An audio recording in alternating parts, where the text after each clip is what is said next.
బాగా అబ్జర్వ్ చేశారు.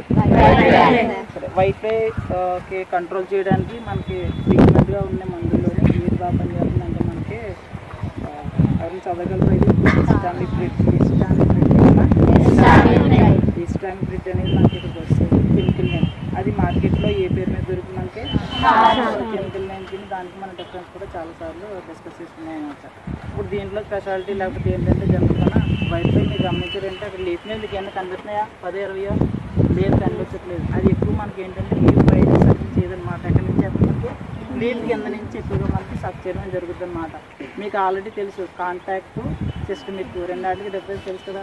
Contact insecticide కానీ కాంటాక్ట్ హెర్బిసైడ్ కానీ ఎలా పనిచేస్తే జనరల్గా మనకి అది ఖచ్చితంగా మొత్తం మనకు తడిజిల్లా కొట్టినప్పుడు మాత్రమే మనకి అక్కడ డ్యామేజ్ ఉందనుకో అక్కడ ఖచ్చితంగా తడాలి. ఏది మనం స్ప్రే చేసిన దాంట్లో అప్పుడు మాత్రమే ఎఫెక్టివ్గా పనిచేస్తాయి. బట్ సిస్టమ్కి వచ్చి మనకి అడ్వాంటేజ్ ఏం చెప్పుకుంటే జనరల్గా మనకి ప్లాంట్లో ఏ పార్ట్ మీద మనం స్ప్రే చేయగలిగినా అది మొత్తం సిస్టమిక్గా లోపల అంతర్వాహికంగా పనిచేస్తుంది అనమాట. ఇప్పుడు మనకి ఏదైతే ఇస్టామిప్రిడ్ అని కెమికల్ చెప్పుకున్నామో ఆ కెమికల్ మనకి సిస్టమిక్గా పనిచేసే ఒక కెమికల్ అనమాట. సో దీనివల్ల మనం వైట్ ఫ్లైని ఎఫెక్టివ్గా కంట్రోల్ చేసుకోవచ్చు.